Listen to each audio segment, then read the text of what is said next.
భారతీయ సంప్రదాయంలో సాధారణంగా పుట్టినరోజులు, పెళ్లిళ్ళు, పండుగలు ఇలా ఆనంద సందర్భాలను మాత్రమే ఘనంగా జరుపుకుంటారు. కానీ ఒక వ్యక్తి మాత్రం తన జీవితంలో జరిగిన బాధాకరమైన సంఘటనను సైతం ఉత్సవంగా మార్చేశాడు.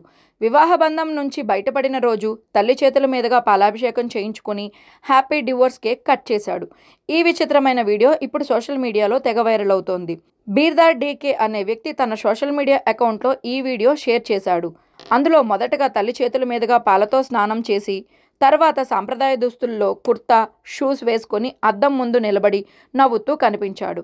తర్వాత కేక్పై హ్యాపీ డివోర్స్ అని రాసి ఉన్న చోట దాన్ని కట్ చేసి ఆనందం వ్యక్తం చేశాడు. వీడియో చివర్లో అతను రాసిన క్యాప్షన్ని అందరూ చర్చించుకుంటున్నారు. అందులో ఇలా రాసుకొచ్చాడు: దయచేసి సంతోషంగా ఉండండి, మీ జీవితాన్ని మీరు ప్రేమించండి. నేను 120 గ్రాముల బంగారం, 18 లక్షల నగదు ఇచ్చాను. ఇప్పుడు నేను ఒంటరిగా ఉన్నా సంతోషంగా ఉన్నాను. నా జీవితం నా నియమాలు అని రాసుకొచ్చాడు. తన భార్యకు ఇంత మొత్తంలో బంగారం, నగదు ఇచ్చినా కూడా బాధపడకుండా ఇప్పుడు ఫ్రీగా ఉన్నాను అని చెప్పడంతో నెటిజన్లు ఆశ్చర్యపోతున్నారు.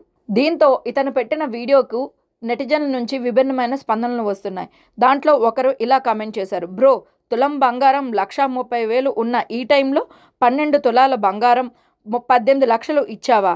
దరిద్రం ఇలా వదిలించుకోవడం అంటే ఇదేనేమో. మరికొందరు సరదాగా, ఇక గతంలో కూడా ఇలా ఓ వ్యక్తి విడాకులు తీసుకున్న తర్వాత 40 లీటర్ల పాలతో స్నానం చేసిన వీడియో వైరల్ అయిన సంగతి గుర్తు చేసుకుంటున్నారు. బీర్దార్ డీకే వీడియో ఇప్పుడు మీడియాలో పెద్ద చర్చగా మారింది. విడాకులు కూడా ఇలా సెలబ్రేషన్ మూడ్లో జరుపుకుంటారా అని నెటిజన్లు స్పందిస్తున్నారు.